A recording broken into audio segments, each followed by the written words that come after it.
आपको 2006 का कराची टेस्ट याद है? जी हाँ, बात कर रहा हूं मैं मोहम्मद आसिफ की। जब उन्होंने वीवीएस लक्ष्मण को दोनों पारियों में आउट किया था। दूसरी पारी में उन्होंने सचिन तेंदुलकर को बोल्ड किया और उसके अलावा उन्होंने लक्ष्मण को तो आउट किया ही, वीरेंद्र सहवाग को भी उन्होंने आउट किया।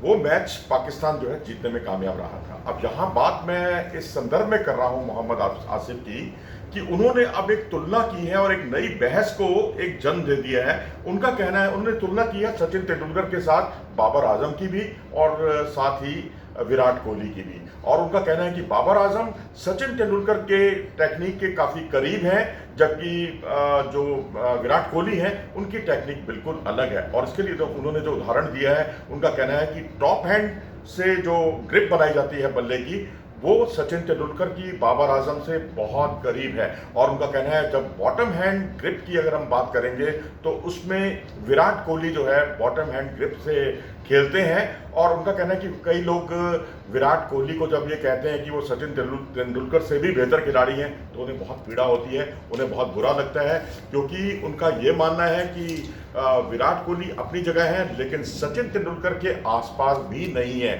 ये उन्होंने बहुत ही साफ कर दिया है। तो इस तरह से हम आपको अब बताते हैं कि टॉप हैंड ग्रिप और जो लेग जो बॉटम हैंड ग्रिप होती है उसमें आखिर फर्क क्या होता है। टॉप हैंड ग्रिप जो होती है सचिन तेंदुलकर पकड़ा करते थे, बाबर आजम किया उसी अंदाज में बल्ले को पकड़ते हैं। इसमें जो प्लेयर स्ट्रेट ड्राइव लगाते हैं उससे उन्हें बहुत मदद मिलती है। और जो कवर ड्राइव लगाते हैं, और खासकर जिस तरह आपने खास तौर पर देखा होगा बाबर आजम को कवर ड्राइव लगाते हुए, उनका बैट जो है ना पूरी स्विंग के साथ आता है। जब बल्ला स्विंग के साथ आता है तो आपको स्ट्रेट ड्राइव में मदद मिलती है, आपको कवर ड्राइव में मदद मिलती है। और इसे दरअसल एक ऑर्थोडॉक्स तरीका कहा जाता है जिसमें हाई एल्बो जाती है। जब आप बल्ला शॉट खेलते हैं तो आपकी एल्बो काफ़ी ऊपर की तरफ जाती है, तो इसे कहते हैं टॉप हैंड ग्रिप। और वहीं बॉटम हैंड ग्रिप जो होती है वो जो प्लेयर लेग पर खेलते हैं या फ्लिक शॉट खेलते हैं वो उनके लिए वो बहुत मददगार साबित होती है। ऐसे शॉट्स में पावर ज़्यादा महत्वपूर्ण होती है टाइमिंग के बजाय। और दूसरी बात यह है कि लेकिन एक नुकसान ये भी होता है कि इसमें स्लिप में एजेस लगने के खतरे रहते हैं। जैसे आप देख रहे हैं विराट कोहली को आउट होते हुए इंग्लैंड की कंडीशन में उन्हें जूझते हुए हमने देखा, विकेट कीपर द्वारा लपके जाते हुए उनको देखा, या स्लिप में उनको कैच टपकाते हुए देखा या कैच पकड़ते हुए देखा जो स्लिप फील्डर्स हैं। तो ये सारी चीज़ें थोड़ी सी जो ग्रिप है उसमें एडजस्टमेंट करने की, हालांकि जो कोच हैं वो इसको ज़्यादा बेहतर तरीके से बता पाएंगे, लेकिन मैं मोटे मोटे तौर पे आपको बता देता हूँ।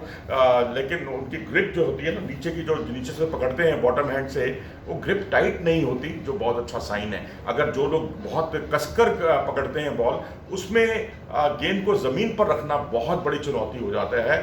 और खासकर आप ड्राइव करें, गेंद को कट करें, तो उसमें गेंद अगर आप नीचे नहीं रख पाते तो आपके लपके जाने का खतरा पैदा हो जाता है। फाफ डु प्लेसी आपको याद होंगे, साउथ अफ्रीका के, स्टीवन स्मिथ जो कि दुनिया के नंबर 1 बल्लेबाज रह चुके हैं टेस्ट क्रिकेट के, वो आपको याद होंगे। महेंद्र सिंह धोनी आपको याद होंगे। केदार जाधव, हालांकि बहुत ज़्यादा कामयाब तो नहीं हुए थे, लेकिन जितने भी कामयाब हुए वो सब, ये मैं उन खिलाड़ियों की बात कर रहा हूँ, उन बल्लेबाजों की बात कर रहा हूँ जो बॉटम हैंड ग्रिप का इस्तेमाल करते थे और वो उनकी बहुत ही कारगर साबित हुई। और थोड़ी सी बॉटम हैंड को अगर आप टाइट तरीके से कसकर पकड़ेंगे तो परेशानी ज़्यादा होगी। जावेद मियांदाद, जी हाँ, जावेद मियांदाद मेरे पसंदीदा खिलाड़ियों में से एक रहे हैं। एक ज़माने में आउट करना उनको बहुत मुश्किल हो जाता था। वो बॉटम और टॉप जो टॉप हैंड ग्रिप है उसमें एक गैप रहता था उनकी ग्रिप में। हालांकि कोई बहुत आइडियल ग्रिप वो भी नहीं थी, लेकिन उनको कामयाबी मिली इससे। लेकिन जो कॉपी बुक स्टाइल होता है उसमें गैप कम होना चाहिए दोनों के बीच में। आपका ऊपर का हाथ और जो नीचे का बॉटम हैंड है, दोनों में गैप बहुत कम होना चाहिए। वो एक आइडियल ग्रिप मानी जाती है। तो उन्होंने कहा है कि विराट जो है वो सचिन के आसपास भी नहीं है। और जिस तरह से उन्होंने विराट पर निशाना साधा है लगातार, और यहाँ तक कहा कि उन्होंने बॉटम हैंड ग्रिप से उन्होंने जो है उनको थोड़ा सा खारिज भी करने की कोशिश की, ऐसा लगता है। लेकिन यहाँ कुल मिलाकर मैं यही कहूँगा कि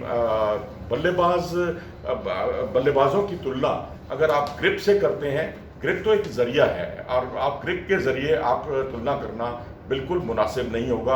आप उनको कैटेगरीज में बांट देते हैं। अब विराट और बाबर आजम में तुलना करना मैं तो उसको भी मुनासिब नहीं समझता, क्योंकि 35 टेस्ट मैच खेले हैं बाबर आजम ने और 96 टेस्ट मैच खेले हैं विराट कोहली ने। तुलना कहीं मुनासिब नहीं होगी, बिल्कुल उचित नहीं होगी। आप उनके खेल के लिए उनकी प्रशंसा कर सकते हैं। दोनों खिलाड़ी जो हैं कवर ड्राइव के फनकार माने जाते हैं। बाबर आजम के कवर ड्राइव तो दुनिया भर में चर्चा का विषय बने हैं। स्टीवन स्मिथ उनके बहुत ज़बरदस्त मुरीद हैं, फ़ैन हैं। तो ये सारी कुछ चीज़ें हैं जो जिस पर विचार होना चाहिए, लेकिन तुलना करना बिल्कुल ठीक नहीं है। मैं तो विराट की सचिन के साथ तुलना करना उसको भी मुनासिब नहीं समझता। आप क्या सोचते हैं? मोहम्मद आसिफ जो कि खुद बहुत ही अच्छे तेज़ गेंदबाज थे, अनलक्की थे कि गलत चक्करों में पड़ गए और फिक्सिंग के चक्कर में उन पर बैन भी लगा, लेकिन खिलाड़ी बहुत ही आला दर्जे के थे और उन्होंने जो टेक्निकल चीज़ें सामने रखी हैं वो भी कई तरह के सवाल भी खड़े करती हैं। आप क्या सोचते हैं? अपनी राय हमें ज़रूर दें कमेंट सेक्शन में जाकर, और अगर आपको ये वीडियो पसंद आया हो तो इसे लाइक करें और हमारे चैनल को सब्सक्राइब करना ना भूलें। नमस्कार।